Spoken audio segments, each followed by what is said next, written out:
What's going on, people? So let me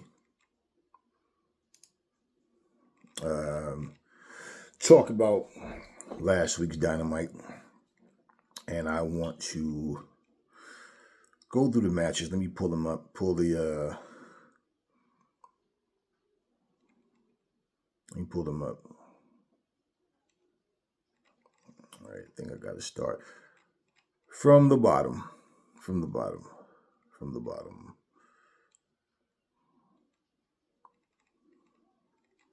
Anyways, so okay, so I remember Jamie Hayter. She sat down with Rune Paquette,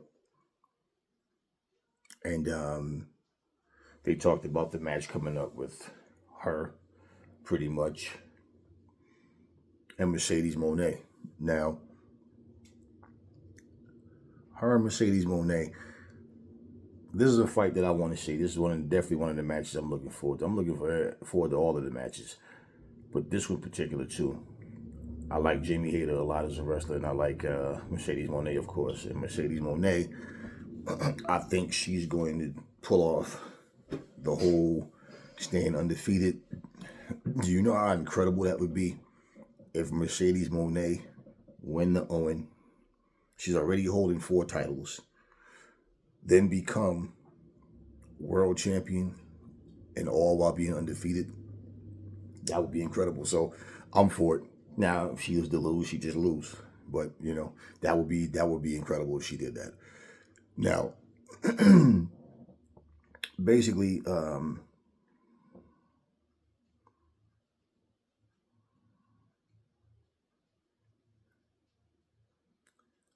I'm losing my damn train of thought here. Okay, so basically, this Jamie Hayter, her, this is one of the things I was saying before. Like, when you have people on your roster that are already solid, injuries.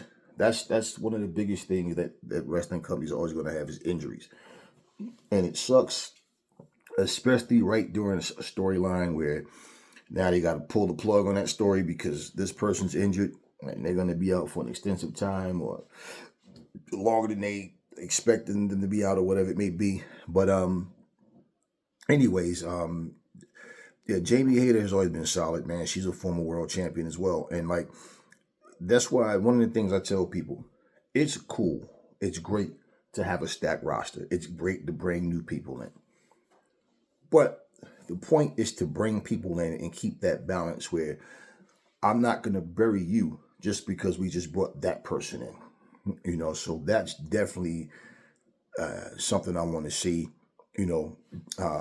Her and Mercedes Moné. I mean, if you saw the heated how they fought from the back all the way out to the front, how then Mercedes was like, Mercedes has she ran from her before. She's done that in the past. She'll run from a person, but then she'll sneak attack them. She's a heel. She's gonna do that, and yeah, I'm looking forward to that one. And it's always like Jamie Hayter, man. When she got injured, she was gone for so long. I'm like, what happened to her, man? Hangman Adam Page, his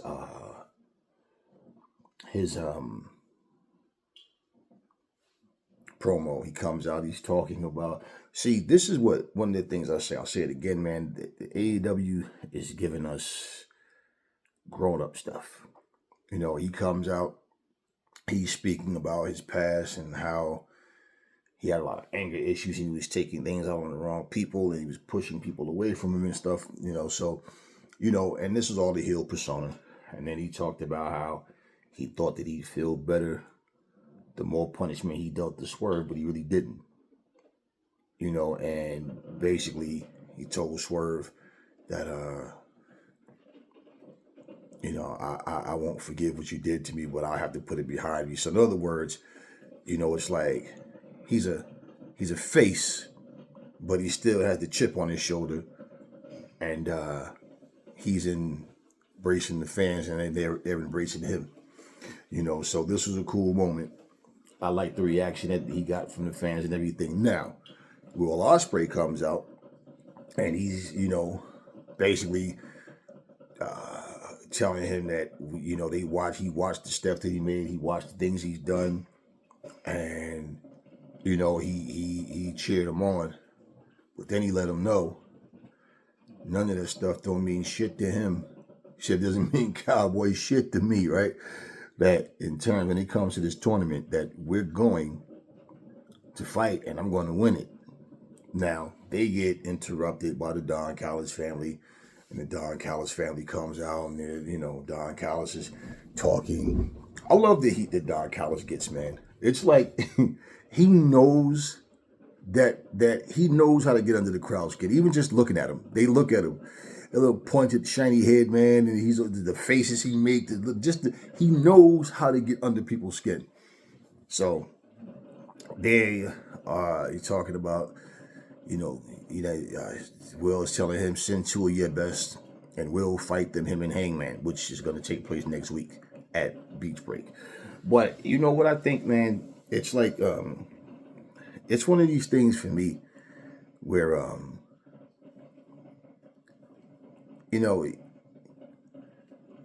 in today's wrestling, anything. I don't look at no one genre of anything and say, like, whether it's music, movies, sports, whatever, and say, they should do it like they did it in such and such time. And the reason, even if we feel like that, the reason I don't is because things they don't always evolve in the way we like, but they change. And ever since I've been on this earth, like I said, things get recycled. Something that was old, they bring back and it's new to you. But I've never seen anything go back to what it used to be. Everything changes. And it changes whether for better or worse. It just changes. That's just the way it is. So instead of saying it should go back to what it used to be, or they should change it back to what it used to be, I just say find a way to make it just as interesting or more interesting, or, the mindset, if like for people that say I grew up watching this and watching that, a lot of the stuff you grew up on that you laugh at, right? Let me give you an example of something. I was talking to one of my cousins the other day, and we were talking about, we was on the phone talking, and then I could hear the guy that played Fred Sanford, Red Fox. I could hear his voice in the back, "You big dummy," right? And I started laughing. I said, "You watch?" He's like, "Yeah, I've been watching Fred, man." He said, "Fred be cracking me up, man." It's like, you know what? And we all said this. I watched, when I was a kid, my father used to love that show. And that show was one of those shows that was like my go-to show.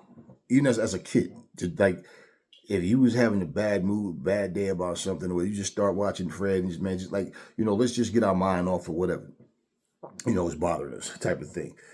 You do know that they couldn't make that show in this day and time. Fred, hey, I think that guy's, oh, he's homophobic. Huh? You think they could make Archie Bunker? Do you think they could make those? No. Everybody's too sensitive. It's like, no. But yet it's okay to be racist in real life. It's okay to be hateful, spiteful, and just a complete evil person in real life. But it's not okay to play, characters who have certain, traits and stuff. No, they couldn't make her married with children right now. So if we look and say they should make it like, no, that's not happening. No, it's a different day and time. You enjoy everything less when you start putting expectations on something based on something that you used to like, or something you liked a certain way at a different point in time. And this is what I see with professional wrestling, man. I'm sitting there watching, even last night when I was watching Collision, man, I mean, the crowd was into it. Like, they was into everything. The crowd was on their feet. I mean, I'm like, okay, I'm watching some great wrestling matches. That dude AR Fox too, man. AR Fox is amazing, man. Like, the stuff that he does, the choreograph, the way they do things in the ring is so, like, that's what's funny when Bret Hart says everything looks so choreographed now. I said, Bret, it always did. Every time. When I was a kid, I used to wonder what the hell they were talking about. And I remember one day, as technology got better, you start hearing the wrestlers, throw me to the ropes and clothesline me. And I was like, oh, man, like, why? did you want us to hear them say that? Right? I see a wrestler, they do a move, they both knock down on the floor and they're landing. Now, these are two wrestlers that character-wise, they hate each other. And I clearly look at a wrestler's face and can see his I can read his lips, and he says, "Are you all right?" To the other guy and the guy. And I'm sitting there like, sloppy camera work. I don't think we're supposed to see that. Stuff like, so I don't, when he said this, like, come on, Brett. It's always been choreographed. You could see it, man. It's at no point in time. But it was more rough and rugged. That's what I miss. And as far as storylines, like I said, I've never been into those long ass storylines, man. I'm not watching a fucking movie. We're watching professional wrestling. So, yeah, man. But this was good, man. This was good. It was intense.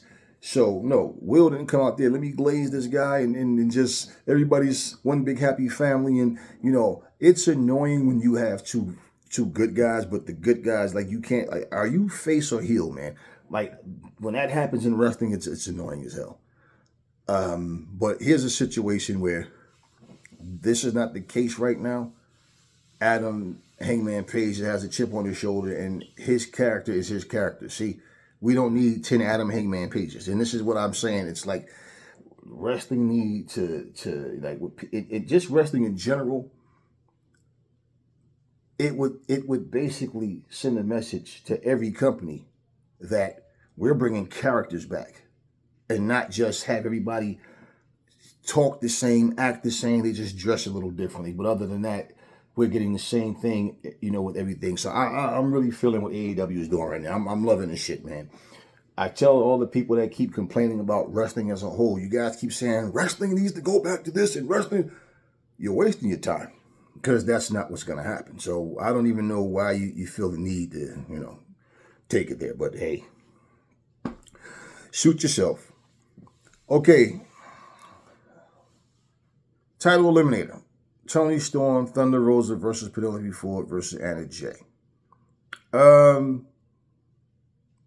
Toni Storm won this match. I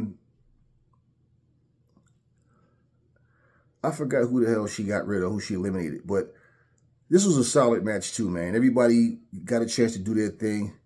Penelope Ford, you know, got in there. It's good. Great to see Anna Jay back. I do remember Megan Bain getting involved, and what's her name comes out with the pipe, and she a board or something. I know she had some weapon she had, and she came out there to get rid of Megan Bain to not interfere, but pretty much, you know what I'm talking about, with the puppet. The hell. I'm not good with names of people. I can sit here and think of a name right now, and then I'll forget I said their name 30 seconds later, man. Anyways, Harley Cameron. Fuck, man. Harley Cameron. So Harley Cameron comes with the whole, you know, she came there to keep her away. And listen, you know what I find really funny, man, is like, these women, right? You know why you forget who's on the roster a lot of times? Because most of the time, women would get maybe one match on a show, and then the next thing would be like a segment or something, if anything, with them. But like, you don't really, you kind of forget who's there at times. So I'm just sitting there like, man, we got Toni Storm, Anna Jay, Penelope Ford, and Thunder Rosa all in the ring at the same time. It just was like, wow, because I hadn't seen Anna Jay in a long time. Then she came back. She was in Japan. And she came back, and here and there we saw her, you know, but she's back now. You know, Penelope Ford, the same thing. We hadn't saw her in a long time. You know, Thunder Rosa, same thing. They just disappear. They go and they come. You know, I miss Rio and what's her name too? The other. All right, never mind, because I had to go with the names again. But anyway, it was a solid match, and you know, Toni Storm, man, she's a 4-time women's champion, man. So the way I see it, out of everybody and all the women in AEW, man, Toni Storm is at the top of the line with that. And this is what makes it so interesting to me with Mercedes Moné. And that's why, you know, when people would say that they like Megan Bayne too. And I'm like, yeah, man, Megan Bayne is like, I mean, honestly, man, out of all these people in wrestling, Megan Bayne. And I'm saying, nah, not right now. Don't, no. And the only reason is because if she did it now, I think the title reign right now wouldn't be what it should be, and then it's gonna keep Mercedes Moné from wrestling whoever has the title. So what I think, because I think Mercedes Moné is gonna beat Toni Storm. Now maybe it might come down to Toni Storm might be the first one to beat her. Then of course there's always a such thing as a rematch. But what I'm looking at is Toni Storm and Megan Bayne is 1-1 in terms of pinning each other. So I think Mercedes Moné is going to wind up winning. And Megan Bayne might just be the one to finally beat Mercedes Moné.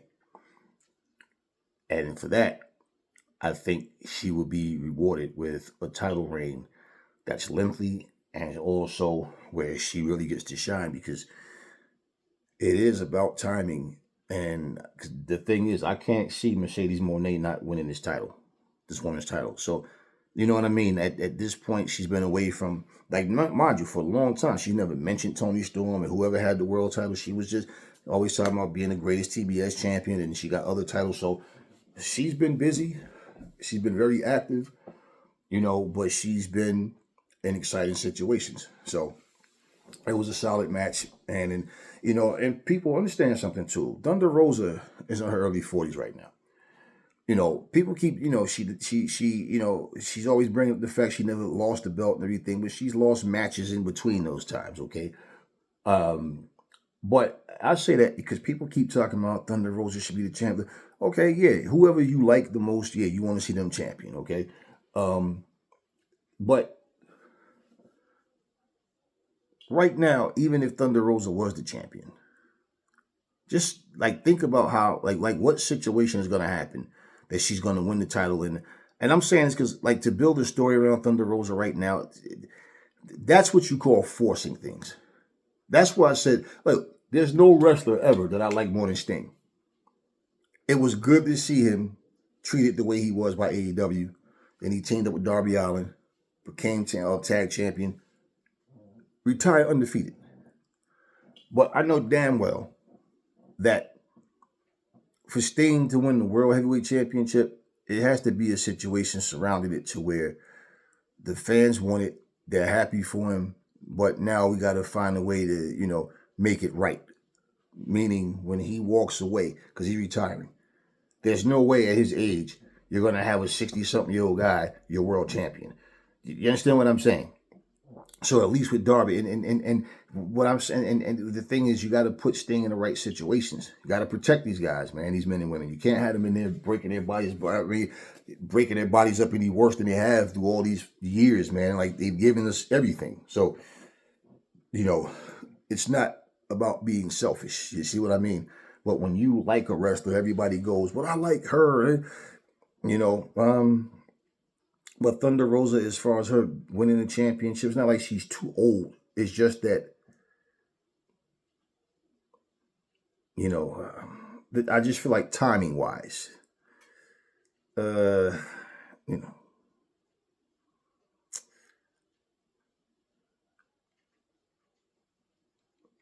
she'll be okay. Let me just put it like that. She'll be okay. And there'll be other opportunities. And people are talking about they should bring tag team champion. But see, the problem with tag team champions in the women's division is the same as the men. But it's even worse because there's no real tag teams at all. There are no women tag teams that are actual tag teams. They're just women that they throw together. And they just hold tag team titles. And the fact that there's no actual tag teams is why there's no real excitement around it. You got to understand, when you write storylines, how do you write storylines for 4 random women?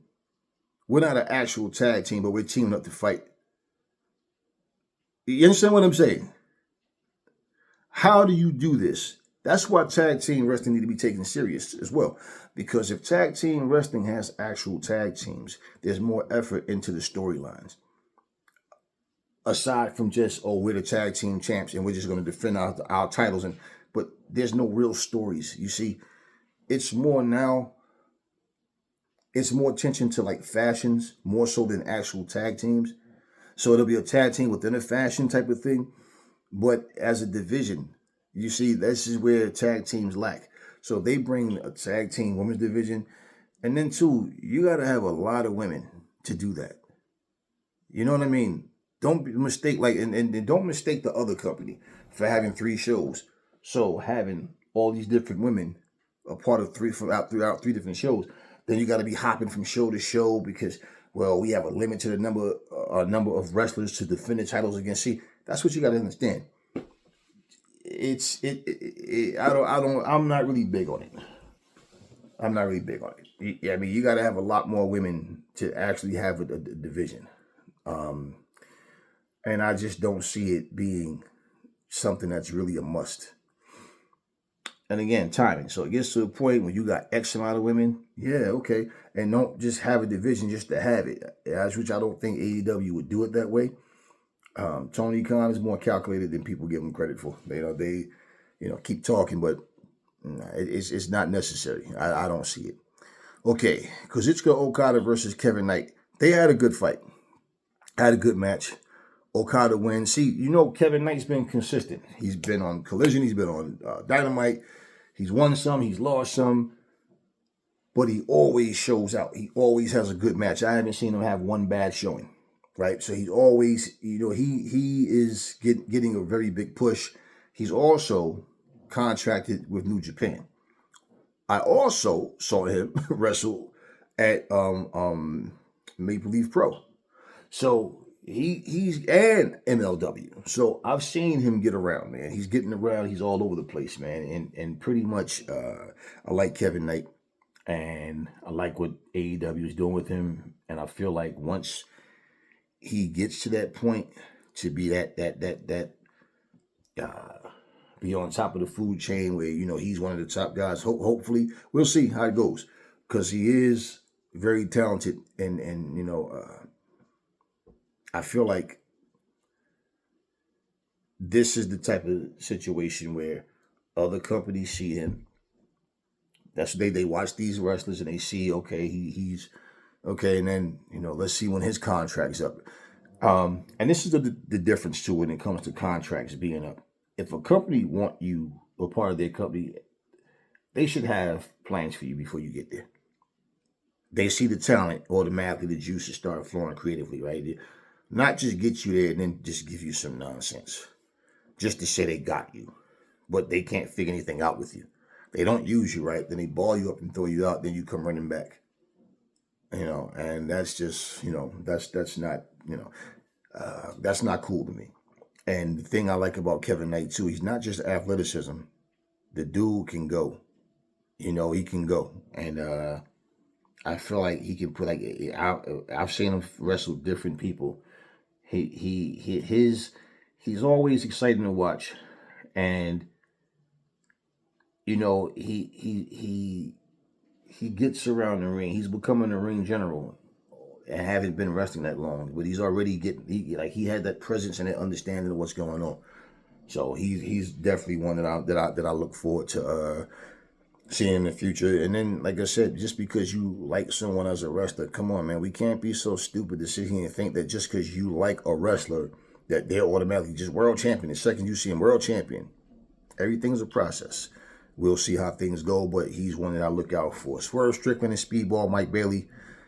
And Mark Briscoe versus Ricochet and the Young Bucks. This was a fun match. Real good match. Fun match. Really fun. The crowd was really into this one as well. They keep getting on Swerve with the bald hair. It was funny. I noticed Briscoe start letting his hair grow a little bit, right? They sitting there telling him, chanting, "You are bald." And he's like, he's bald too, right? He started walking the bald people in the crowd, pointing people out in the crowd as bald. I like the way Ricochet's character has changed because, see, that's what he didn't have before. He could always wrestle. When he was Prince Pullman, he could wrestle. But he never had character. He never had presence. So when he went to the other company and they took the mask off him and he comes out, he just had no actual presence. And, he had no character. There was nothing about him that stood out to you other than just he could wrestle. And a lot of times a company will use you wrong, but they'll blame you. They'll like, well, you're not really a draw. You're not doing what we thought you were going to do. And yeah, it's how you use them. I watched, what's funny? Did you guys see, like Jonathan Coachman has a show. I just caught a clip of it where he was talking about Bayley. And he says Bayley's washed. Bayley's boring. She's over the hill. And then he says she's a very sweet person, but there's a lot of sweet people. And then he starts talking about if you had a list of people and you had to think about who you want to get rid of, he's like, Bayley's on that list. And I'm like, damn, like, I can say this. The Wyatt Six, all of them suck. Every one of them. And the chick that they got there, that was the superhero at one point. No, she was a maniac at one point. They don't know what they want to do with her. They all suck. I mean, you can't tell me Bayley sucks and then that I forget her damn name, but they have several people. They just let a lot of people go. It's how you use people. Bayley's character, I don't even know what her character is. Now, years ago, when she used to come out waving her hands and had those little balloon things or whatever, where the fans was really into her, I believe all the heel changes. I believe the way they use Bayley is just all wrong, man. And it's funny because I'm saying this way before. And then here comes Jonathan Coachman saying the same shit. But he's saying that he's blaming her. He's not going to blame the machine. It's the way they use her. It's the way they use her. And they say she's washed up and over the hill. Bayley's been nothing but a workhorse. And I told you they don't think much of Bayley. Did I not say they don't think much of Bayley? But people of the other company, these fans, they get in their feelings, which I could care less, but they get in their feelings and they don't understand what's real. The company that they are slaves to can do no wrong. And I've said, man, look at how they use Bayley. She was a complete goofball with Damage Control, those corny, stupid jokes. She became a nerd all of a sudden. Just, nothing exciting about the way they used her. Nothing ever happened with Bayley. Like this example, the feud that she was supposed to have with the little short chick from NXT. What happened? They brought her over. She's Roxanne Perez. She's sitting out in the audience watching. She comes to Raw. She's sitting there at SmackDown. Wherever Bayley is, she's there. Bayley goes to NXT to confront her. But what happened? No feud came out of it. They pulled Bayley out to pull Becky Lynch in. Look, before Becky Lynch left, do you know people were saying Becky Lynch is boring? Becky Lynch is always getting title shots. I'm sick of Becky Lynch. Becky Lynch, Becky Lynch, Becky Lynch. And I said, well, how could you feel like that about Becky and not Charlotte? Right? But look at what happened. Bayley comes back. She gets an ovation. Wasn't the loudest, but she got an ovation. Now she's back. Before Alexa Bliss left, they was using her terribly. She came out at the Royal Rumble to like the loudest pop of the night. It's how you use people. Look, example. Goldberg is coming back, rumored anyway, at Backlash. Do you really want to see Goldberg versus Gunther? Now, what people would assume is Goldberg is probably going to help Pat McAfee beat Gunther. Then somehow, 58-year-old Goldberg is going to end up, being used to put Gunther over. How is a 58-year-old retired man going to put Gunther over? That's a term people use way too much. Put him over. Put him over how? Goldberg doesn't wrestle anymore. So, it's just weird, man. But this is how you use people, man. It's how you use these people. So, I just feel like people just don't get it. They don't. Honestly, this match with the Young Bucks and Speedball, Mike Bailey and Strickland,